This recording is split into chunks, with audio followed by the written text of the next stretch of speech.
Front foot पे आके हमने आपके और क्या करें मुझे इलेक्शन से पहले सर आपने इतनी हमारी दुकान की हम आपकी बनाई है। अगर मैं चाहता अवॉइड करना होता मैं नहीं बनता उसमें, इसीलिए बने हैं कि डे टू डे हम आपको अपडेट करें, डे टू डे आपके साथ रहें। और क्या करें आप लिमिट बता दो सर, कितने दिन में कर रहे हैं कमेटी, कब तक निर्णय ले सकती है? अब मीटिंग होने तो दो, ऐसा तो नहीं है कि मैं उसमें नहीं। मैं आपके साथ एक राजा साहब की बात की और आपकी एक मिनट मेरी बात करते हैं। देखो ऐसा है, हम आपके साथ खड़े हैं, जो मैं बोलता हूँ हम उसको पूरा करते हैं, बिल्कुल है ना। हमने आज मुख्यमंत्री जी के सामने कमेटी में ये बात रखी, मैं भी वहाँ पे था, कैबिनेट में इस विषय को उठाया है। अब उन्होंने ये कहा है कि हमने इसको पूरा करना है। अब उसके लिए एक एक इशू जो इसमें जो लीगल इसमें प्रॉब्लम्स आ रही है, कुछ इसमें जो लोग हैं जिनका नहीं, आप बोल रहे हैं कि उनको विड्रॉ वो एफिडेविट दे देंगे, ये बोला ना आपने जी सर, कि वो एफिडेविट ले लो उनसे और वो बाद में जब अगर नहीं होगा तो उनको हम निकाल देंगे, ये आपने बोला। ये बात मैंने कैबिनेट के अंदर भी रखी कि इस चीज़ को लिया जाए। अब उसमें लीगल ओपिनियन तो लेनी पड़ेगी ना, लॉ डिपार्टमेंट बोल रहा है, सुप्रीम कोर्ट डाला है ना, इसीलिए लॉ मिनिस्टर को भी उसमें डाला है। मैं भी उसका पार्ट हूँ, कैबिनेट की डिप्टी सीएम उसके अध्यक्ष है, मेंबर बनेंगे, उसकी ब्रीफिंग मैं आपको करूंगा, खुद करूंगा। मैं आपसे डायलॉग रखूंगा। हमारे पास टाइम ही तो नहीं है सर, टाइम ही तो नहीं है। आप जैसे भाई मैं कि भाग रहा हूँ, खड़ा हूँ ना। आप 4 साल हो गए, 4 साल कम नहीं होते। 3 साल हमारे नहीं है, वो जयराम से पूछिए आप। 4 साल हो गए, 3 साल आप जयराम से पूछिए, हमारा 1 साल है, हम कर रहे हैं। सर 1.5 साल आप बिना मतलब की बहस ना करिए, मैं बात कर रहा हूँ उनसे। आप बुजुर्ग है, मैं इनसे बात कर रहा हूँ।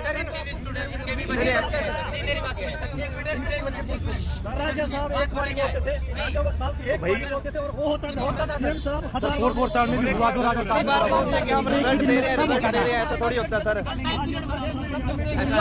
हम आपके साथ रेगुलर, जो आपके 2-3 लोग हैं, मैं रेगुलर इनके साथ इन टच रहेंगे, आपको टाइमलाइन भी बांध देंगे, मैं खड़ा हूँ आपके साथ। आज नहीं मैं कह सकता, अब मीटिंग तो होने दो ना एक बार। एक बात सर, 1 साल पहले जितने आरोपी पकड़े गए थे आज भी उतने ही है सर, लीगल एक्शन आपने सर, और उनको भी बेल मिल रही है सर, वो आज भी आजाद घूम रहे हैं सर। आप बताओ कहाँ है? हम गरीब जनता यहाँ पे। तो ऐसा है राजा साहब, हमारे लिए आप ही कांग्रेस है सर, कर दो सर।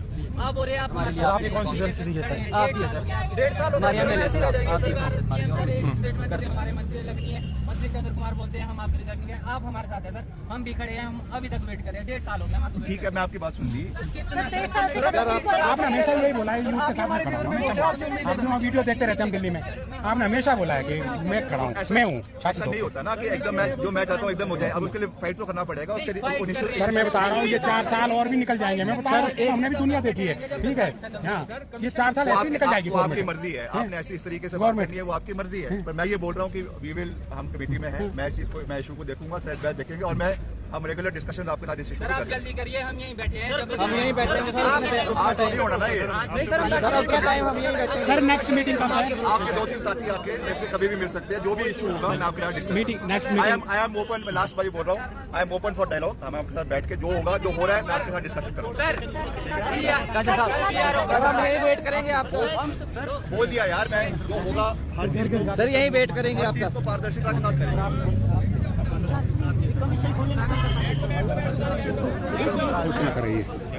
सर आज आपकी भी बात हुई है, कमेटी भी गठित की है, कितना कोशिश करेंगे जल्द से जल्द ताकि। देखिए आज JOIT और JOIT 817 के साथ और भी जो पोस्ट कोड हैं, जितने भी हैं, हमने सबका विषय रखा है और रेगुलर हम इस विषय को रख रहे हैं।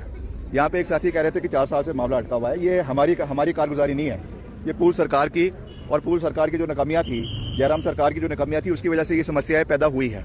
हम उसका सलूशन निकालने का पूरा प्रयास कर रहे हैं।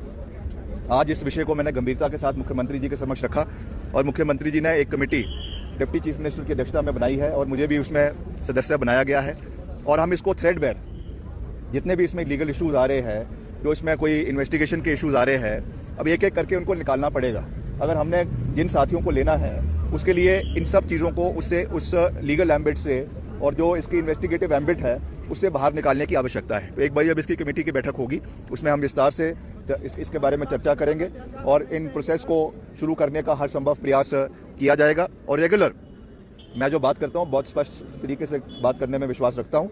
जितने भी हमारे साथी भी इसमें इन्वॉल्व है, युवा साथी भी है, उनके साथ भी हम रेगुलर चर्चा करेंगे, बात करेंगे। जो प्रॉब्लम्स हम फेस कर रहे हैं उसके बारे में इनको भी हम जानकारी देंगे। हम इनको अंधकार में रखने में विश्वास नहीं रखते हैं, मगर कुछ ऐसी प्रॉब्लम्स है जो हमारे सरकार के समक्ष है, उसका तरीका निकालना का दायित्व इस कमेटी को दिया गया है और मुकेश अग्निहोत्री जी जो हमारे डिप्टी चीफ मिनिस्टर है, रिस्पॉन्सिबल आदमी है, उनको इसका अध्यक्ष बनाया गया है। और जब भी इसकी बैठक होगी, बहुत जल्दी इसकी बैठक होगी, हम उसमें इसमें चर्चा करेंगे। अभी पीछे हमने जो हमारे कंप्यूटर टीचर्स हैं और आपके एसएमसी अध्यापक हैं, उनकी भी हमने बैठक करी, मैं भी उसका सदस्य था और उसमें बहुत सकारात्मक चर्चा हुई है। उसमें उनकी कैसे हमने उनकी रिक्रूटमेंट को शुरू करना है उसके बारे में ऑलमोस्ट सारी फाइनलाइजेशन हो गई है। तो उस विषय को अब कैबिनेट में लाया जाएगा और उसको अंतिम मुहर जो है वो कैबिनेट में लगाई जाएगी। तो वैसे ही ये कमेटी भी बनाई गई है, जो भी इसमें प्रॉब्लम्स आ रही है उसको हम सुनेंगे और जो उसमें प्रयास किया जा सकता है वो हम सच्चे मन से उसको प्रयास को पूरा करने का जो है हर संभव प्रयास करेंगे।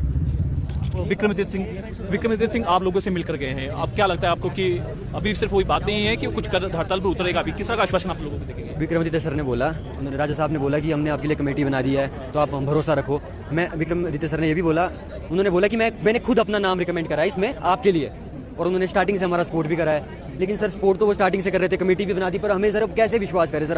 अब हम और इंतजार नहीं कर सकते सर। अगर करना होता आज कुछ और कर सकते थे। ये लीगल अड़चने है इसमें, ये बोल रहे हैं तो लीगल अड़चने सर जितने दोषी 1 साल पहले थे उतने ही दोषी आज भी है। ना कोई FIR घटी 817 में ना बढ़ी, वो सेम का सेम ही है। 4-5 बंदे हैं और आज भी थे, वो कल भी थे। लीगल अड़चने, उमर आजाद को बेल मिल गई वो बात अलग है, लेकिन इसमें लीगल अड़चने इन्होंने आज तक क्या देखी नहीं है। लॉ का ओपिनियन आ गया, उन्होंने कह दिया 5 सीटें खाली रख के आप रिजल्ट दे सकते हो। ये भाई बोल रहे हैं कि मैं एफिडेविट देने को तैयार हूँ। कल दिन को अगर पाया जाता कि मैंने नकल करी, मेरे को बाहर कर दो, मैं एफिडेविट देने को तैयार हूँ। ठीक है, जिन बंदों के ऊपर शक है उनकी सीटें खाली रखो। नहीं, अब विक्रमादित्य सिंह ने बोला कि अभी एकदम से कुछ नहीं हो सकता, तो एकदम नहीं सर, 1 साल हो गया। अभी कमेटी उन्होंने कहा कि आज क्या रहेगा, बैठे रहेंगे या क्या करेंगे? देखो सर, अब कुछ बच्चे तो ये बोल रहे हैं कि अगर हम आज यहाँ नहीं आए होते तो शायद हमारा वो कमेटी भी नहीं बनती। ठीक है, लॉ का ओपिनियन धरा का धरा रह जाता अंदर कई फाइलों में। अब वो फाइलों से कैबिनेट तक पहुंचा क्योंकि हम यहाँ आए। तो बच्चे तो बोल रहे हैं कि जब तक रिजल्ट नहीं आएगा हम तो नहीं जाएंगे, हम तो यहीं बैठे हैं जी। एक इन्होंने सर इनकी कमेटियां बनती जा रही हैं। पहले इन्होंने चाहिए सानन कमेटी बना दी, उसका फैसला आपको पता है 1-1.5 साल बाद अब उन्होंने रिपोर्ट जाके सबमिट करी है। एक हमारी बना रहे हैं, फिर से 1 साल बाद रिजल्ट जाके इसका देंगे। तब तक हम कहाँ जाएं? ये बताएं हमें कि हाँ 3 साल हमें पहले लेट हो चुके हैं, 1 साल इनकी कमेटी फिर से लगाएगी। जब सुप्रीम कोर्ट रात को बैठकर डिसीजन दे सकता है तो इनकी कमेटी एक रात में बैठकर डिसीजन नहीं दे सकती है? कितनी बार सुप्रीम कोर्ट रात तक खुला रहा? बात करें लीगल कुछ अड़चने आ रही है, लीगल अड़चने अभी भी जो विक्रमादित्य ने बोला, लॉ ने ओपिनियन दे दिया कि आप 5 सीटें रिजर्व रखिए, बाकी भी आप रिजल्ट डिक्लेयर करिए। कहाँ पेपर नहीं लीक होता है? आप बताइए। SSC का पेपर लीक होता है, वो रिजल्ट रुक जाता है सर, वो रिजल्ट बाहर आता है, नीचे FIR नंबर है कि बाद में कोई पकड़ा जाता है या उनके लिए सीटें रिजर्व कर दी जाती हैं। पेपर कौन सा? UGC नेट का ले लीजिए, SSC ले लीजिए, JEE का भी एग्जाम होता है। इंडिया यहाँ पे पेपर लीक होता ही है। कितने हरियाणा में पेपर लीक है, उनका रिजल्ट आता है, हमारा भी रिजल्ट दें। ये 5 सीटों में लॉ ने ओपिनियन दिया है कि आप उनको रिजर्व रखें, बाकी रिजल्ट घोषित करें। क्यों नहीं ऐसा करें? मुझे तो ये समझ नहीं आ रही है। कमेटी ये खेलते हैं। कितनी कमेटी इनकी आज तक बनी है? अभी RTI लगाई, आपकी किन का डिसीजन आ गया है? एक बात मैं और ऐड करना चाहूंगा सर, बड़ी इंपॉर्टेंट बात है। कांग्रेस सरकार चाहे तो कोई कमेटी की जरूरत नहीं है, ये कर सकती है। इन्होंने OPS दी करके दिखाया। OPS जैसा जटिल मुद्दा इन्होंने कैसे सॉल्व किया सर? किया ना, हमारे को क्यों करे? और स्टेटों में पेपर लीक नहीं होते क्या? या हिमाचल में पहली बार हुआ ऐसा कुछ? सर हम परेशान हो गए सर। इन्होंने OPS दिया, ठीक है, मेरे फादर को भी मिला, कोई दिक्कत नहीं है। जिसकी 1 मंजिल है उसको 1 और मंजिल डाल दी इन्होंने। हम बेरोजगार सर, हम कहाँ जाएं सर? हमारे पास नौकरी नहीं, कुछ नहीं सर। हमने भी कल दिन को कुछ और करना, अपना आगे जाना है कुछ लाइफ में, और पेपर भी निकालने, कुछ आ भी नहीं रहा, ना कोई नए टेस्ट आ रहे हैं। हमें फंसा के रखा हुआ सर इन्होंने। जो अमीर है, जो ठीक है, स्टेबल है, उसको और फुला रहे हैं, जो गरीब है उससे वो भी छीन रहे हैं। हम सर कहाँ जाए सर? हिमाचल में और कोई नौकरी नहीं है सर। बद्दी में फैक्ट्री में काम करेंगे अब हम सर। अब मैं BTech करके बद्दी फैक्ट्री थोड़ी जाऊंगा सर। अब मेरे घर वाले भी चाहते हैं मैं हिमाचल में जॉब करूँ, उसके लिए मैंने टेस्ट भी क्वालिफाई कर दिया और 2021 में कर दिया था। अभी तक मैं नौकरी नहीं लगा सर। अब मैं कोई भी आश्वासन पे यहाँ पे बात नहीं, चलेगी? नहीं, आश्वासन पे हम जाएंगे नहीं, क्योंकि हम बहुत बार चले गए, 3-4 बार यहाँ आए, हम बर्फ में भी यहाँ खड़े रहे। जब इनकी पहली कैबिनेट हुई थी तब हम यहाँ पे पहुंचे हुए थे, तब भी इनका कोई डिसीजन नहीं आया। इनका कोई स्टैंड ही नहीं है सर। आप बताएं कितने मंचों से इन्होंने खुद घोषणा करी है। ये मंच पे बोल देते हैं कि हम उसकी कमेटी का गठन कर रहे हैं, फिर हम रिजल्ट निकालेंगे। मंच पर तो मुख्यमंत्री जी सीधा बोल रहे हैं कि हाँ मैं रिजल्ट घोषित करने जा रहा हूँ, थोड़े दिनों में इनका रिजल्ट आ जाएगा। वहाँ पे बोले ना, वहाँ पे वोट इकट्ठे करने, तब तो बोल रहे हैं कि हाँ जी मैं रिजल्ट घोषित कर दूंगा इनका। इसका कितने रिजल्ट इन्होंने घोषित करे, कईयों के अपॉइंटमेंट लेटर नहीं आए हैं। राजा साहब मेरे MLA है सर। अब राजा साहब की जुबान देखना चाहेंगे सर हम। राजा साहब ने हमारे को एक बार नहीं बहुत बार जुबान दी है और हमें भरोसा भी, अभी भी मेरे को और किसी पे नहीं, राजा साहब पे भरोसा है। राजा साहब ने जुबान दी हुई है कि मैं 817 का साथ दूंगा और आपका रिजल्ट निकालूंगा सर। अब हम देखना चाहेंगे राजा साहब पूरा करेंगे। मैं बोलना चाहूंगा, हम जब BTech करते थे तब एक बार B फार्मा का रिजल्ट पेंडिंग था, फिर राजा वीरभद्र जी के पास वो स्टूडेंट्स आए थे। उसी टाइम उन्होंने फोन करा था, नेक्स्ट डे HPTU ने रिजल्ट निकाला था। तो वैसा स्टैंड हम विक्रमादित्य जी से भी चाहते हैं कि वो हमारे पीछे लें। ऐसा नहीं कि हम आश्वासन दे दिया कि हाँ रिजल्ट निकाले। उसकी फुटेज आपको इंटरनेट पर मिल जाएगी कि राजा साहब ने उसी टाइम HPTU के डायरेक्टर को फोन करा था और उनका रिजल्ट नेक्स्ट डे डिक्लेयर हुआ था। B फार्मा के 4th ईयर के स्टूडेंट्स थे। ऐसा स्टैंड ये क्यों नहीं ले रहे हैं हमारे पीछे? मेरे को तो समझ नहीं आ रहा क्यों ये हमारे साथ कमेटी खेल ले जा रहे हैं बार बार। परेशान हो गए, अब तो यहाँ से जाएंगे नहीं, यहीं बैठे हैं, चौड़ा मैदान भी नहीं हम जाएंगे। इनको लाठी चलानी है यहीं चलाएं, खा लेंगे यहाँ बैठकर, क्या करेंगे? जिंदगी बर्बाद हो गई है सर। प्राइवेट में हमें कोई लेता नहीं है, 3 ईयर का गैप हो गया, कौन सी कंपनी हमें ले लेगी? आप बताइए कहाँ जाएं हम? मारने डंडे मार ले जाना है, जेल ले जाएं, क्या करें? क्या करना है उस करेक्टर का भी रख के, जब नौकरी नहीं मिल रही है? उस करेक्टर का कोई फायदा ही नहीं है, जब ना कोई पीछे से एग्जाम आया, 1.5 साल हो गया। कहाँ जाएं? कौन से घर पे जाके भी पता नहीं, घर पे जो लाइब्रेरीज में बैठे हैं वो बंदे क्यों बैठे हैं लाइब्रेरीज में, जब 1.5 साल से कोई पेपर ही नहीं आया है। हर कोई तो HAS लग नहीं सकता है, जो ये निकाल रहे हैं 2, 3, 4 पोस्टें। ठीक है, मास रिक्रूटमेंट चयन योग करता था, वो इन्होंने बंद कर दिया। एक बंदा सर करप्ट निकलता है, मंत्री करप्ट निकलता है, पूरी सरकार कभी नहीं गिरती है। ठीक है, उसी तरह से कोई एक भ्रष्ट इंसान निकलता है तो पूरा अपने डिपार्टमेंट, कितने ही पेपर लीक हुए, कौन सा, इन्होंने सीधा ही चयन योग बंद कर दिया। मुझे तो ये समझ नहीं आता क्या सोच के इन्होंने करा। आप पूरा सिस्टम चेंज कर देते, वहां पे पूरा नया स्टाफ ले आते।